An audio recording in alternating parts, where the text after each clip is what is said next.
तो चलिए फ्रेंड, अभी हम लोग डिस्कस करने वाले हैं एमसीक्यू सॉल्यूशन फॉर पेपर 2, जो कि हाल ही में हुए सेंट्रल ब्यूरो एग्जामिनेशन 2021 में पूछा गया था। तो देखिए, इससे पहले हम लोग फर्स्ट पार्ट में कुछ एमसीक्यू ऑलरेडी डिस्कस कर चुके हैं, यानी कि 1 से लेकर के 17 तक ऑलरेडी डिस्कस कर चुके हैं। अगर वीडियो नहीं देखे होंगे तो डिस्क्रिप्शन बॉक्स में लिंक मिल जाएगा, प्लीज़ उसको देख लीजिएगा। तो इस वीडियो में हम लोग जो भी रिमेनिंग है, यानी कि 18 से लेकर के 13 तक का जो एमसीक्यू है उसका सोल्यूशन देखने वाले हैं। तो हमारे साथ बने रहिएगा, पूरे एंड तक वीडियो देखिएगा, बहुत ही इंफॉर्मेटिव वीडियो होने वाला है। तो चलिए इस वीडियो को करते हैं स्टार्ट।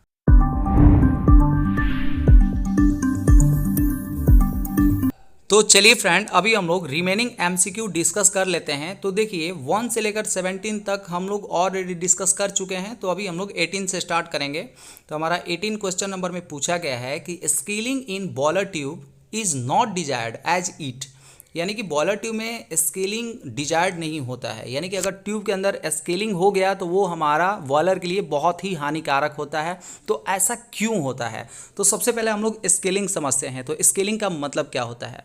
तो देखिए, स्केलिंग मतलब होता है कि बॉलर ट्यूब के इनसाइड में अगर किसी चीज़ का डिपोजिशन हो जाए, तो मेनली किस चीज़ का डिपोजिशन होता है? तो वाटर के अंदर, यानी कि जो हमारा डीएम वाटर होता है उसके अंदर जो भी रिमेनिंग इम्प्यूरिटीज रह गया, जैसे साल्ट वगैरह रह गया, वो वाटर से प्रेसिपिटेट होकर के ट्यूब के इनसाइड में डिपोजिशन हो जाता है, जिसको हम लोग बोलते हैं स्केलिंग।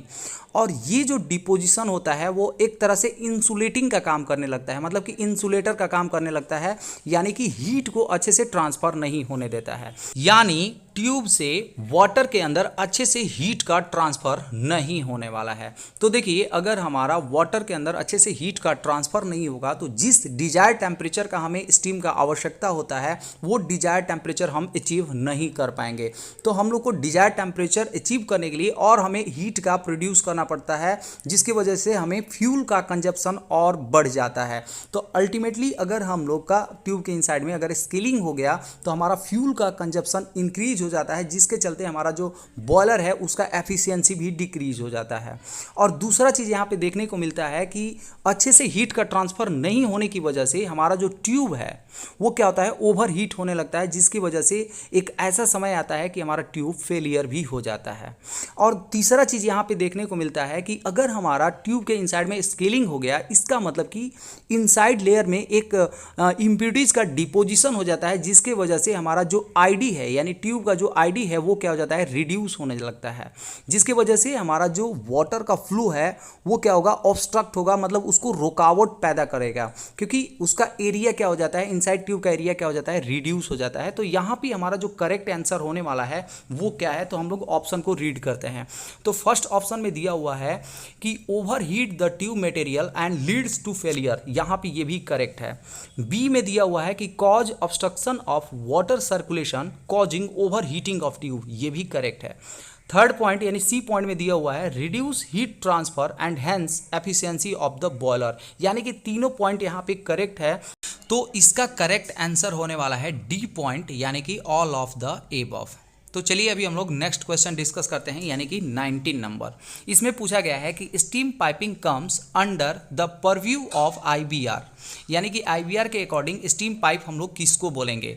तो देखिए, आईबीआर के अकॉर्डिंग बताया, यानी कि इंडियन बॉयलर रेगुलेशन के द्वारा बताया गया है कि अगर हम लोग किसी पाइप के अंदर स्टीम का जो प्रेशर है अगर 3.5 kg पर सेंटीमीटर स्क्वायर से ज़्यादा हो और उसका जो इंटरनल डायमीटर यानी कि आईडी जो है वो 254 mm से ज़्यादा हो, तो उसको हम लोग अंडर आईबीआर स्टीम पाइपिंग कहेंगे। तो 19 का जो करेक्ट आंसर होने वाला है वो है बी, यानी कि स्टीम प्रेशर एक्सीड 3.5 kg पर सेंटीमीटर स्क्वायर और इंटरनल डायमीटर एक्सीड 254 mm। तो यहाँ पे हमारा करेक्ट आंसर हो गया। तो चलिए हम लोग नेक्स्ट क्वेश्चन डिस्कस करते हैं, यानी कि 20 नंबर। इसमें पूछा गया है कि main advantage of waste heat recovery in industry is, यानी कि किसी भी इंडस्ट्री में जो हम लोग वेस्ट हीट रिकवरी बॉयलर या लगाते हैं तो उसका मेन एडवांटेज क्या है? तो देखिए, वेस्ट हीट रिकवरी, जैसा कि हम लोग जानते हैं कि किसी भी दूसरे प्रोसेस से जो वेस्ट हीट है उसको हम लोग रिकवर करके क्या करते हैं, स्टीम जनरेट करते हैं, फाइनली उससे हम लोग पावर जनरेट करते हैं। अगर हम लोग उस वेस्ट हीट को रिकवर नहीं करेंगे तो क्या होगा, वो हमारा एटमॉस्फेयर में रिलीज होगा, जिसकी वजह से क्या होगा, हमारा जो भी एटमॉस्फेयर है उसको पॉल्यूटेंट कर देगा। तो यहाँ पे अगर हम लोग वेस्ट हीट रिकवरी लगाते हैं तो सबसे पहले तो हमारा पोल्यूशन को कंट्रोल कर देता है, और दूसरा जो हमारा प्लांट है उसका एफिशिएंसी इंक्रीज हो जाता है। यानी कि हमारा जो करेक्ट आंसर होने वाला है वो क्या है, तो देखिए पहला पॉइंट में दिया हुआ है रिडक्शन इन पॉल्यूशन, ये भी करेक्ट है। बी पॉइंट में दिया हुआ है इंक्रीज इन एफिशिएंसी, ये भी करेक्ट है। तो यहाँ पे हमारा करेक्ट आंसर होने वाला है सी पॉइंट, यानी कि बोथ ए और बी यहाँ पे करेक्ट होने वाला है। तो चलिए अभी हम लोग नेक्स्ट क्वेश्चन यानी कि 21 नंबर क्वेश्चन को डिस्कस कर लेते हैं। तो इस क्वेश्चन में पूछा गया है कि bimetallic strip is use in which of the following steam trap, यानी कि बाईमेटालिक स्ट्रिप जो है इनमें से कौन से स्टीम ट्रैप में यूज होता है। तो देखिए बाईमेटालिक स्ट्रिप हुआ या एक्सपेंशन बैलो हुआ, दोनों एक ही टाइप का होता है जो कि थर्मोस्टेटिक टाइप का जो स्टीम ट्रैप है उसमें यूज होता है। तो 21 का जो करेक्ट आंसर होने वाला है वो है बी, यानी कि थर्मोस्टेटिक। नेक्स्ट क्वेश्चन है यानी कि 22, इसमें पूछा गया है कि which type of valve cause more pressure drop across, यानी कि इनमें से कौन सा वाल्व है जो कि सबसे ज़्यादा प्रेशर ड्रॉप होता है उसके अंदर। यानी कि जब वाटर फ्लो होगा या कोई स्टीम फ्लो होगा तो सबसे ज़्यादा प्रेशर ड्रॉप होता है। तो देखिए अगर हम लोग गेट वाल्व की बात करें तो गेट वाल्व हमारा फुली ओपन या फुली क्लोज होता है, तो इसमें कोई भी रिस्ट्रिक्शन नहीं होता है। तो इसमें जो प्रेशर ड्रॉप होगा वो बहुत ही मिनिमम होगा, यानी कि इसमें बहुत ही कम होगा। वही अगर हम लोग ग्लो वाल्व की बात करें तो ग्लो वाल्व में जो वाटर फ्लो करता है उसका जो डायरेक्शन है वो एकदम स्ट्रेट नहीं रहता है, बल्कि उसको क्या किया जाता है, एक डायरेक्शन के थ्रू उसको मूव करवाया जाता है। तो यहाँ पे देखा जाता है कि जो फ्रिक्शनल लॉसेस यानी कि सबसे ज़्यादा जो प्रेशर ड्रॉप होने वाला है वो होता है ग्लो वाल्व में, क्योंकि बटरफ्लाई वाल्व में भी बहुत ही कम होता है और सेफ्टी वाल्व में भी बहुत कम होता है। तो यहाँ पे जो हमारा 22 का करेक्ट आंसर होने वाला है वो है बी, यानी कि ग्लो वाल्व। तो चलिए हम लोग नेक्स्ट क्वेश्चन की तरफ चलते हैं यानी कि 23। इसमें पूछा गया है कि अटेम्परेशन इज डन। अटेम्परेशन जैसा कि हम लोग जानते हैं कि अटेम्परेशन क्यों करते हैं, तो स्टीम का टेम्परेचर को कंट्रोल करने के लिए। तो यहाँ पे करेक्ट आंसर आपका हो जाएगा बी पॉइंट, यानी कि टू कंट्रोल स्टीम टेम्परेचर। तो चलिए हम लोग नेक्स्ट क्वेश्चन चलते हैं यानी कि 24। इसमें पूछा गया है कि scale is form on heat transfer surface when, यानी कि जो स्केल है वो कैसे फॉर्म होता है किसी भी हीट ट्रांसफर सरफेस के ऊपर। तो जैसा कि हम लोग जानते हैं कि पानी के अंदर अगर हमारा इम्प्योरिटीज मौजूद रहे, यानी कि पानी के अंदर जो हमारा डिजॉल्व साल्ट यानी कि जैसे कि हमारा कैल्शियम या मैग्नीशियम का जो साल्ट होता है वो मौजूद रहे, या पानी हमारा हाईली एल्केलाइन हो जिसका पीएच मतलब 7 से ज़्यादा हो, वहाँ पे भी चांसेस होता है क्या, स्केल फॉर्मेशन होने का।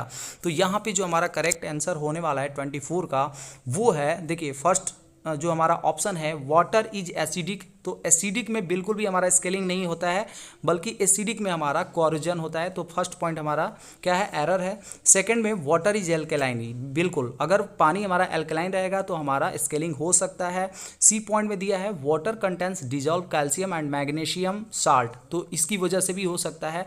तो करेक्ट आंसर यहाँ पे होने वाला है डी, यानी कि both B and C is correct answer. तो हमारा जो ऑप्शन में आएगा वो हम लोग मारेंगे डी पॉइंट को।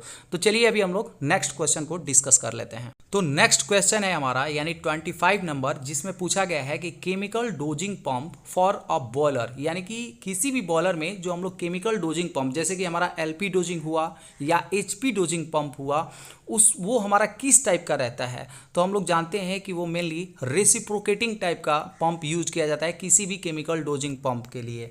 तो यहाँ पे 25 का जो करेक्ट आंसर होने वाला है वो है डी, यानी कि chemical dosing pump of a boiler is of reciprocating type. तो चलिए हम लोग नेक्स्ट यानी कि 26 नंबर डिस्कस करते हैं। तो इस क्वेश्चन में पूछा गया है कि boiler buck stay are used to. तो देखिए बक स्टे क्या होता है, तो आप देखे होंगे कि बॉयलर के आउटर सरफेस में आपको चारों तरफ से एक पिलर टाइप का दिखेगा जिसके कॉर्नर में क्या रहता है, हिंज रहता है, यानी कि वो इजीली क्या होता है, मूव भी कर सकता है। तो ये जो हमारा बक स्टे होता है वो जो भी हमारा वाटर पैनल होता है यानी कि जो वाटर ट्यूब होता है उसको अच्छी तरह से क्या करता है, बाइंड करके रखता है, ताकि किसी भी तरह का थर्मल स्ट्रेस प्रोड्यूस होने की वजह से ट्यूब जो है वो बेंड ना हो जाए या एक दूसरे से अपार्ट ना हो जाए, मतलब कि अलग ना हो जाए। तो यहाँ पे जो हमारा करेक्ट आंसर होने वाला है वो है सी, यानी 26 का सी, यानी कि to prevent flat surface from tearing apart. तो हमारा नेक्स्ट क्वेश्चन है यानी 27 नंबर, जिसमें पूछा गया है कि for flash steam calculation flash steam quantity available depends on, यानी कि फ्लैश स्टीम कैलकुलेशन के दौरान जो हमारा फ्लैश स्टीम का क्वांटिटी है वो किसके ऊपर डिपेंड करता है। तो देखिए फ्लैश स्टीम कैलकुलेशन के लिए हम लोग एक बहुत ही सिंपल सा फॉर्मूला है जो कि हम लोग यूज करते हैं कि S1 माइनस S2 और डिवाइड कर देना है L2, यानी कि हमारा सेंसिबल हीट ऑफ जो हमारा कंडेंसेट है उसका, और माइनस कर देना है कि जो हमारा सेंसिबल हीट है फ्लैश स्टीम का उसका, और डिवाइड कर देना है latent heat of flash steam. तो यहाँ पे हम लोग सेंसिबल हीट कंडेंसेट का कैसे पता कर सकते हैं, अगर हमें उसका प्रेशर पता होगा तभी हम लोग उसका क्या निकाल सकते हैं, सेंसिबल हीट कैलकुलेट कर सकते हैं। सिमिलरली हमारा जो फ्लैश स्टीम होगा उसका भी हमें प्रेशर पता होगा तभी हम लोग उसका सेंसिबल या लेटेंट हीट पता कर सकते हैं। तो यहाँ पे हमें फ्लैश स्टीम कैलकुलेशन में कंडेंसेट का भी प्रेशर चाहिए और फ्लैश स्टीम का भी प्रेशर चाहिए। तो यहाँ पे हमारा जो करेक्ट आंसर होने वाला है वो है ए पॉइंट, यानी कि कंडेंसेट का जो प्रेशर है वो अवेलेबल होना चाहिए और फ्लैश स्टीम का जो प्रेशर है वो भी अवेलेबल होना चाहिए। तो चलिए अभी हम लोग नेक्स्ट क्वेश्चन को डिस्कस करते हैं। तो हमारा नेक्स्ट क्वेश्चन है यानी 28 नंबर, जिसमें पूछा गया है कि drain pockets are provided in a steam line for, यानी कि किसी भी स्टीम लाइन में ड्रेन पॉकेट्स क्यों प्रोवाइड किया जाता है। तो देखिए आप अपने प्लान में भी देखे होंगे कि जो हमारा स्टीम लाइन है वो कुछ मीटर जा करके उसको यू लूप प्रोवाइड कर दिया जाता है, और उस यू लूप के सबसे बॉटम साइड से आप देखे होंगे कि एक पतला हमारा पाइप कनेक्टेड रहता है जिसको हम लोग ड्रीप लेग बोलते हैं, और यही क्या होता है हमारा ड्रेन पॉकेट भी बोला जाता है। और इसका मेन पर्पस क्या होता है कि जो भी हमारा स्टीम इस पाइप के अंदर फ्लो कर रहा है उसके अंदर जो भी कंडेंसेट है उसको यहाँ पे कलेक्ट कर लेना, यानी कि ड्रेन पॉकेट्स क्यों यूज होता है, तो कंडेंसेट को स्टोर करने का, यानी कि कंडेंसेट को कलेक्ट करने का काम करता है। और इस कंडेंसेट को रिमूव करने के लिए हम लोग इस ड्रेन पॉकेट से एक स्टीम ट्रैप लगाते हैं जो कि यहाँ का जो कंडेंसेट है उसको रिमूव करते रहता है। तो अगर हम लोग ड्रेन पॉकेट की बात करें तो स्टोरेज करने के लिए, कंडेंसेट को स्टोरेज करने के लिए यूज होता है, यानी कि इसका जो करेक्ट आंसर होने वाला है वो है 28 का बी, यानी कि स्टोरेज ऑफ कंडेंसेट। क्योंकि जो हमारा डी पॉइंट है उसमें लिखा हुआ है कि effective removal of condensate from line, तो हम लोग इसके द्वारा रिमूव नहीं करते हैं बल्कि हम लोग किसी स्टीम ट्रैप की मदद से जो कंडेंसेट है उसको रिमूव किया जाता है। तो 28 का जो करेक्ट आंसर होने वाला है वो है स्टोरेज ऑफ कंडेंसेट। तो चलिए हम लोग नेक्स्ट क्वेश्चन देख लेते हैं, यानी कि 29 क्वेश्चन नंबर, जिसमें पूछा गया है इन सोलर थर्मल कन्वर्जन सिस्टम। तो देखिए सोलर थर्मल कन्वर्जन सिस्टम का मतलब क्या हो गया कि सोलर का मतलब कि सन का जो एनर्जी है उससे थर्मल यानी कि हीट एनर्जी में कन्वर्ट कर देना, यानी कि सन का एनर्जी को हीट एनर्जी में कन्वर्ट कर देना, वो क्या कहलाता है, सोलर थर्मल कन्वर्जन सिस्टम। तो इसमें पूछा गया है कि the solar heat is transfer to, और जो हमारा सोलर हीट प्रोड्यूस हुआ है उसको हम लोग किसको ट्रांसफ़र करते हैं। तो देखिए हम लोग जनरली जो सोलर थर्मल पावर प्लांट होता है वहाँ पे भी यूज करते हैं, यानी कि वाटर को स्टीम में कन्वर्ट करने के लिए भी यूज करते हैं, या दूसरा जो हमारा इसमें बी ऑप्शन दिया है मोल्टन साल्ट।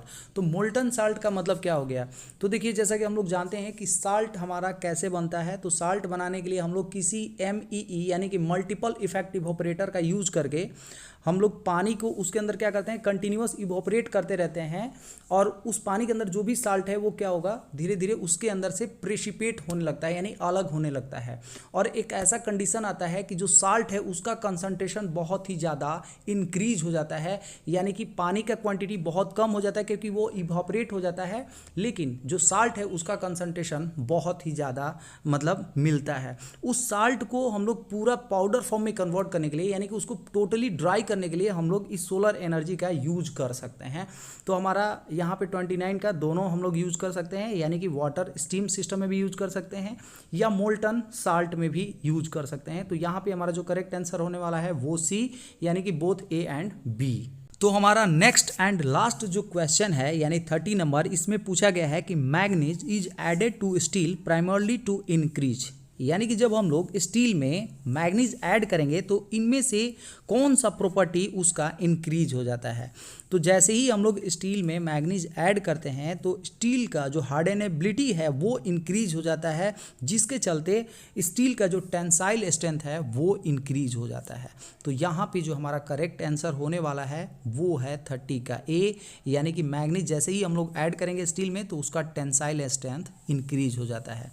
तो यहाँ पे अगर टेंसाइल स्ट्रेंथ इंक्रीज हुआ यानी कि उसका जो डक्टिलिटी है वो कम हो जाता है। तो यहाँ पे दो चीज़, अगर डिक्रीज बोलेगा तो यहाँ पे हमारा डक्टिलिटी डिक्रीज हो जाता है, लेकिन इंक्रीज बोला है तो यहाँ पे हमारा टेंसाइल स्ट्रेंथ होगा।